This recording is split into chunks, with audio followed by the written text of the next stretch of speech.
మిత్రులారా, ఇయాల మీరు ఆలోచన చేయండి.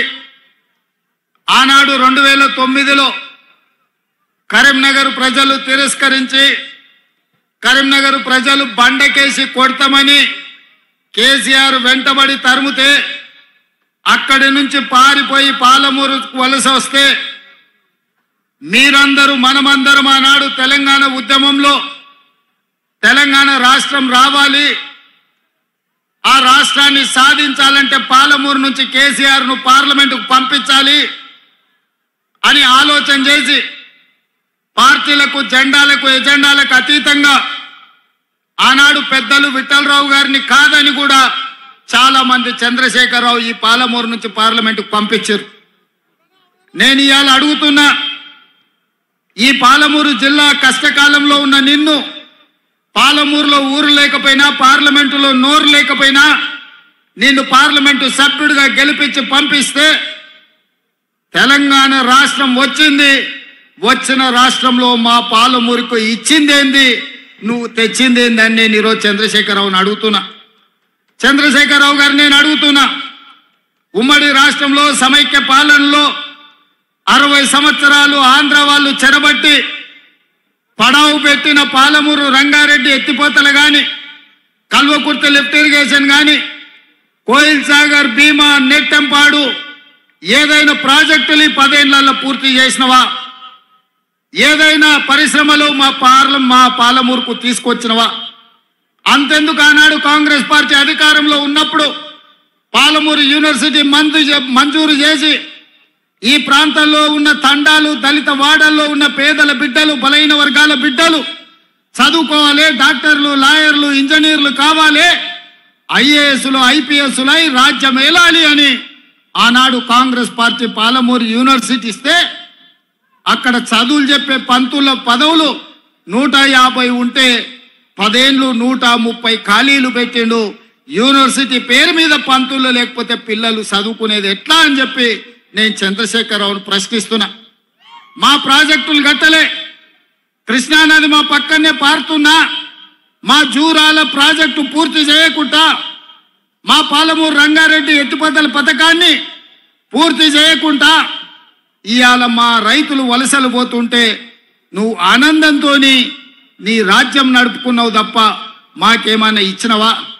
మాకు చదువుకుల్లో సహకరించలే, మాకు ఉద్యోగ ఉపాధి అవకాశాల్లో సహకరించలే, మా ప్రాంతానికి పరిశ్రమలు తీసుకురాలే. మళ్ళీ ఇవాళ పనులు ఇగిలించుకుంటూ వచ్చి మాకు ఓట్లు వేయండి, మేము పనులు ఇగిలిస్తాము, పార్లమెంట్లో పోయి గుర్రు పెట్టి నిద్రపోతామని అంటున్నాడు. నేను ఒక్క మాట అడగదలుచుకున్నా. శ్రీనివాసరెడ్డి మంచోడే, నాకు కూడా తెలిసినోడే. గతంలో కాంగ్రెస్ పార్టీ ఆయనని ఎంపీటీసీ చేసింది, కేసీఆర్ ఎంపీ చేసిండు, ఆయన అదృష్టం బాగానే ఉంది. 5 ఏళ్ళు పార్లమెంట్లో శ్రీనివాసరెడ్డి ఏ రోజైనా పల్లెత్తు పలకరింపు మాట్లాడిండా? పాలమూరు రంగారెడ్డి ఎత్తిపోతల ప్రాజెక్టు గురించి ప్రస్తావించిండా? మనిషి మంచోడే కానీ మంచానికి పడ్డాడు. లేవనికే శాత కాదు, లేస్తే మాట్లాడనికే ఆయనకు అధికారం లేదు. మరి అట్లాంటి శ్రీనివాసరెడ్డిని మళ్ళొక్కసారి ఇవాళ కేసీఆర్ గారు వాళ్ళ అభ్యర్థి అని పంపించిండు. ఏం చూసేయాలి? పిల్లగాడు 5 ఏళ్ళు చదివిండు, ఇవాళ పరీక్షలు రాయనికి వచ్చిండు. 5 ఏళ్ళలో నేర్చుకోకపోయే, ఈ ప్రాంతం గురించి మాట్లాడకపోయే. అట్లాంటి శ్రీనివాసరెడ్డికి ఓటేస్తే ఇవాళ మనకేమన్నా ఉపయోగమా? నిన్న మన కేటీఆర్ అంటున్నాడు, మా కారు కొంచెం ఖరాబ్ అయింది, గ్యారేజ్కి పోయిందని. అరే పిల్లగా, నీ కారు ఖరాబు కాలే, నీ కారు ఇంజను అనుము చెడ్డది, ఇంకా మళ్ళా రాదు, తూకానికి అమ్ముడే, తూకం పెట్టి అమ్ముడే, వర్క్ షాప్ నుంచి మళ్ళా ఇంటికి రాదు, ఇనుప సామాన్లోనికి తూకం పెట్టి అమ్ముడే. నీ కారు నీ అయ్యనడుగు కావాలంటే ఇంటికి పోయి. నీ కారే కాదు, నీ అయ్య ఆరోగ్యం కూడా అనుంచెడ్డది. ఎందుకంటే 7 తారీఖు నాడు ప్రమాణ స్వీకారం ఉంటే ఆయనలోనే నీ అయ్య బోర్ల పడ్డాడు, బొక్కలు ఇరిగిన ఇయ్యాలటికి నడవలేకపోతుంది. మొన్న జరిగిన ఎన్నికల్లో ప్రజలు కారును బండకేసి కొట్టిండ్రు, 100 మీటర్ల గోతి తీసి పాతి పెట్టిర్రు. ఇంకా కూడా ఆయన పొంకనాలు కొడుతున్నాడు.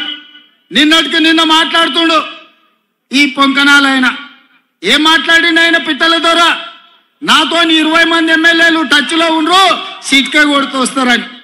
సిట్కే కాదు, మిద్దెకి డప్పు కొట్టు బిడ్డ, నీ దగ్గర ఉన్నోళ్ళు కూడా ఎవడన్నా ఉంటాడేమో చూద్దాం. గతంలో లాగా కాంగ్రెస్ ఎమ్మెల్యేలు గొర్రెల మంద తోడేళ్లలాకొచ్చి తేప కొట్టి కొట్టుకపోదాం అనుకుంటున్నాం బిడ్డ.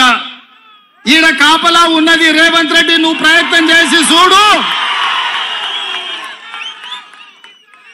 ఈడ మా ఎమ్మెల్యేలను కంచేసి కాపాడుకునే శక్తి హైటెన్షన్ వైర్ రేవంత్ రెడ్డి ఉన్నాడు బిడ్డ. వచ్చి ముట్టుకో. కరెంటు తీగ మీద కాకి కరెంటు కొడితే ఎట్లా కర్రెగా సస్తలో నువ్వు కాంగ్రెస్ వైపు చూస్తే నీ సంగతి గట్లనే అవుతుంది. నువ్వు మాదిక్కు కాదు, నీ దొడ్ల సాయంత్రానికి ఎన్ని వచ్చినా ఒకసారి లెక్క పెట్టుకో బిడ్డ, నీ సంగతి చెప్తా గాని. 100 రోజులు కాలే, 100 రోజుల్లో ఆడబిడ్డలకు ఆర్టీసీలో బస్సు ఉచితంగా ఇచ్చినాం. 35 కోట్ల మంది ఆడబిడ్డలు ఇవాళ బస్సులలో ఉచితంగా ప్రయాణం చేస్తారు. 100 రోజులు కాలేదు, ఆరోగ్యశ్రీ పథకం ద్వారా 10 లక్షల రూపాయలు ఉచితంగా మహిళల ఇవాళ అన్ని కుటుంబాలకు ఆరోగ్యాన్ని అందించినాం. ఇదే కాదు, మాట ఇచ్చినాం, కట్టెలపై నుంచి విముక్తి కలిగిస్తాం, మీ కన్నీళ్లు దూడిస్తాం, మిమ్మల్ని ఆదుకుంటామని ఆడబిడ్డలకు మాట ఇచ్చి నరేంద్ర మోడీ 1200 రూపాయలు సిలిండర్ చేస్తే ఇవాళ ఆడబిడ్డలకు 500 రూపాయలకే సిలిండర్ ఇచ్చి ఈ ప్రభుత్వం ఆడబిడ్డల ప్రభుత్వం, ఈ ప్రభుత్వం ఆడబిడ్డల్ని ఆదుకుంటామని చెప్పినాం. స్వయం సహాయక సంఘాల గ్రూపులను 10 ఏళ్లు నిండా ముంచి ఆడబిడ్డల ఆత్మగౌరవం దెబ్బతీస్తే 100 కోట్ల రూపాయలు స్వయం సహాయక సంఘాలకు అందించి పరేడ్ గ్రౌండ్లో 1,00,000 మంది ఆడబిడ్డలతో కదము దొక్కి ఆడబిడ్డలతో ఆదుకున్న ప్రభుత్వం మా ప్రభుత్వం.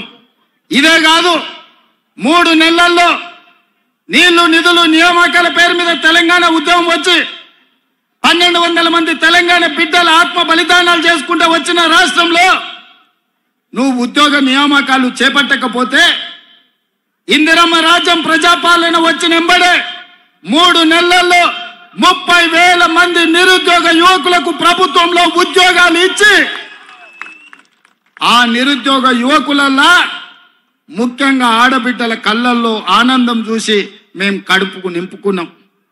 అదేవిధంగా బీసీల జనాభా లెక్కలు 60 ఏళ్ల నుంచి లెక్క పెట్టకపోతే మేము వచ్చి బీసీ జనాభా లెక్కలేసి వాళ్ళు ఎంతమంది ఉన్నారో అంత నిధులు ఇస్తామని మాట ఇచ్చి రాహుల్ గాంధీ గారు ఇచ్చిన మాట మీద ఇవాళ బీసీ జనాభా లెక్కలేస్తున్నాం మేము.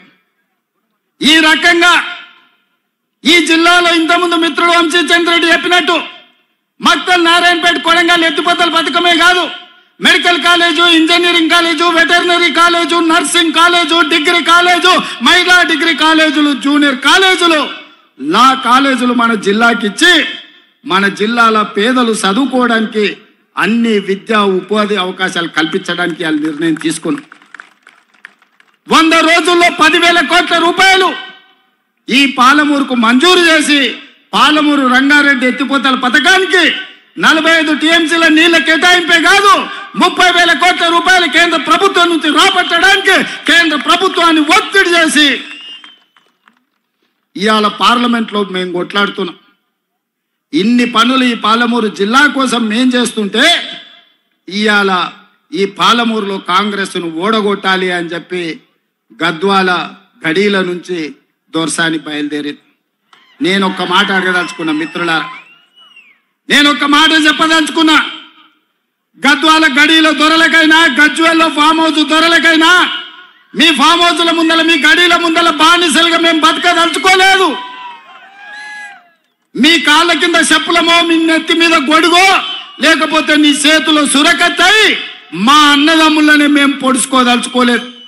మీరు అనుకుంటుండొచ్చు గతంలో లాగానే ఈ పాలమూరు బిడ్డలు మీ కాళ్ళ కింద చెప్పులుగానో మీ నెత్తి మీద గొడుగలుగానో మీ చేతిలో సురకత్తులుగానో మారి మమ్మల్ని మేము పొడుచుకొని చేస్తే మా శవాల మీద మీరు గద్దెనెక్కాలని కలలుగా అంటుండ్రేమో.